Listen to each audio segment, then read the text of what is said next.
Hello दोस्तों, मेरा नाम राहुल और आपका अपने चैनल टारगेट बोर्ड एग्जाम में फिर से बहुत बहुत स्वागत है। तो दोस्तों, आज की इस वीडियो में हम लोग प्लास्टर ऑफ पेरिस को बनाने की विधि देखने वाले हैं, जो बोर्ड एग्जाम 2024 के लिए बहुत ज्यादा इंपोर्टेंट होने वाला है। ठीक है, और यह क्वेश्चन प्रीवियस ईयर के कई पेपर्स में पूछा भी गया है। ठीक है, तो इसको ध्यान से पढ़ लीजिएगा।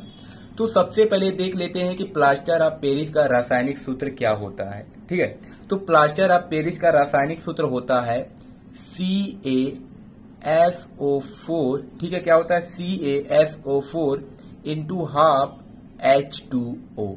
क्या होता है? CaSO4 इंटू हाफ H2O, या इसको हम बोल सकते हैं CaSO4 का क्या हो जाएगा? होल ट्वाइस इंटू हो जाएगा H2O। ठीक है, दोनों सही है, दोनों प्रकार से आप लिख सकते हैं। या तो CaSO4 इंटू हाफ H2O बोल दीजिए, या दो यहां पे जाएगा तो CaSO4 में 2 का गुणा हो जाएगा इंटू H2O। तो दोनों जो सूत्र है किसका है? तो प्लास्टर ऑफ पेरिस का ही है। रासायनिक नाम इसका क्या होता है? तो इसका रासायनिक नाम होता है कैल्शियम। ठीक है, क्या होता है? Calcium sulphate. ठीक है, कैल्शियम सल्फेट। फिर ये आधा है तो इसको कहा जाता है हेमी। क्या कहा जाता है? हेमी। और कहा जाता है हाइड्रेट। ठीक है, हेमी क्या कहा जाता है? हाइड्रेट। तो ये होता है रासायनिक नाम, कैल्शियम सल्फेट हेमी हाइड्रेट। तो क्या क्या आप जान गए? रासायनिक सूत्र क्या होता है? CaSO4 इंटू हाफ H2O, या CaSO4 का होल ट्वाइस इंटू H2O। इसका रासायनिक नाम होता है कैल्शियम सल्फेट हेमी हाइड्रेट। अब देख लेते हैं कि प्लास्टर ऑफ पेरिस को बनाया कैसे जाता है। ठीक है, कैसे इसका रिएक्शन होता है। तो देखिए, जिप्सम को, ठीक है, जिप्सम को 373 केल्विन ताप पर गर्म करने पर यह जल के अणुओं का त्याग करके कैल्शियम सल्फेट हेमीहाइड्रेट अर्थात प्लास्टर ऑफ पेरिस, अभी मैंने बताया इसका रासायनिक नाम यही होता है कैल्शियम सल्फेट हेमीहाइड्रेट।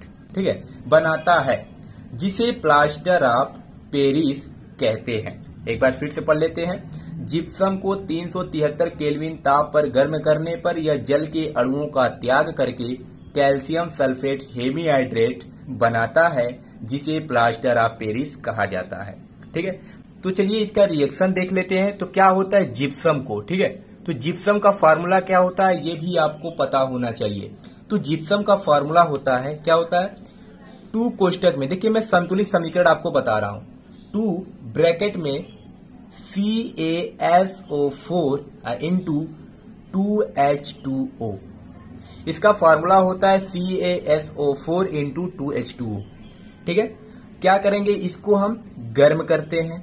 ठीक है, इसको गर्म करते हैं तो हमें क्या प्राप्त होता है? तो प्लास्टर ऑफ पेरिस प्राप्त होता है, अर्थात CaSO4 का होल ट्वाइस इंटू H2O। यही होता है प्लास्टर ऑफ पेरिस का सूत्र। अब प्लस में और जल बाहर भी निकल जाता है। ठीक है, तो ये इसका रिएक्शन होता है। और यह जो रिएक्शन है यह संतुलित समीकरण है। 2 ब्रैकेट में CaSO4 इंटू 2H2O को अगर हम गर्म करते हैं 373 केल्विन ताप पर, तो हमें CaSO4 का होल ट्वाइस इंटू H2O अर्थात प्लास्टर ऑफ पेरिस प्राप्त होता है, और प्लस 3H2O यानी कि जल प्राप्त होता है। ठीक है, तो यह था बनाने की विधि। अब देख लेते हैं इसका भौतिक गुण क्या होता है। तो इसके भौतिक गुण, पहला है यह सफेद रंग का चूर्ण होता है। ठीक है, आपको पता होना चाहिए यह सफेद रंग का चूर्ण होता है। और दूसरा इसका भौतिक गुण है यह जल में अघुलनशील है। बहुत ज्यादा इंपॉर्टेंट है, MCQ भी यहां से बन सकता है कि जो प्लास्टर ऑफ पेरिस होता है वह जल में घुलनशील होता है कि अघुलनशील होता है। तो यह जल में क्या होता है? अघुलनशील होता है। तो ये था इसके भौतिक गुण। ठीक है, इसी प्रकार रासायनिक गुण क्या होता है? तो रासायनिक गुण में आपको क्या करना पड़ेगा? तो रिएक्शन देना पड़ेगा। जैसे जल का प्रभाव, अगर प्लास्टर ऑफ पेरिस में हम जल मिलाते हैं तो क्या मिलेगा? वही बात है, गर्म करते हैं तो जल बाहर निकलता है। जिप्सम को गर्म करते हैं तो जल बाहर निकलता है, तो प्लास्टर ऑफ पेरिस बनता है। उसी प्रकार अगर हम प्लास्टर ऑफ पेरिस में जल को मिलाएंगे तो सेम टू सेम क्या बन जाएगा? जिप्सम बन जाएगा। ठीक है, तो यही अभिक्रिया आपको लिख देना है। तो प्लास्टर ऑफ पेरिस का सूत्र क्या होता है? CaSO4 का होल ट्वाइस। ठीक है, क्या होता है? CaSO4 का होल ट्वाइस इंटू H2O, यही होता है। अब प्लस में हमें क्या करना है? इसमें जल को मिला देना है। संतुलित समीकरण है। ठीक है, इसमें अगर हम जल को मिला देते हैं तो वही चीज हमें मिल जाएगा। 2 कोष्टक में CaSO4 into 2H2O, यही मिलेगा। जैसे ऊपर जिप्सम से प्लास्टर ऑफ पेरिस मिला था, अगर हम प्लास्टर ऑफ पेरिस में जल मिला देंगे तो यहां से हमें क्या मिल जाएगा, तो जिप्सम मिल जाएगा। ठीक है, तो आपको ये रासायनिक गुण भी याद करना है, ज्यादा रासायनिक गुण आपको नहीं लिखना है, एक काफी है। ठीक है, तो जल का प्रभाव दिखा सकते हैं कि जल अगर हम मिलाते हैं तो हमें जिप्सम प्राप्त होता है। चलिए अब इसके उपयोग देख लेते हैं। तो प्लास्टर ऑफ पेरिस के उपयोग, कहां कहां पे प्लास्टर ऑफ पेरिस का उपयोग किया जाता है?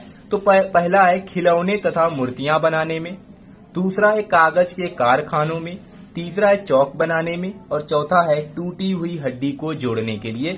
और ये जो टूटी हुई हड्डी दिया है, यह उपयोग जो है यह एमसीक्यू में भी पूछा जाता है कि टूटी हुई हड्डी को जोड़ने के लिए किसका उपयोग किया जाता है, तो प्लास्टर ऑफ पेरिस का उपयोग किया जाता है। ठीक है, तो 3 से 4 आपको उपयोग लिख देना है। यहां से ध्यान रखिएगा, एक बड़ा क्वेश्चन बनता है। ठीक है, तो रासायनिक सूत्र, रासायनिक नाम, बनाने की विधि, भौतिक गुण, रासायनिक गुण, और लास्ट में आपको क्या कर देना है, उपयोग लिख देना है। ठीक है, तो चलिए मिलते हैं नेक्स्ट वीडियो में।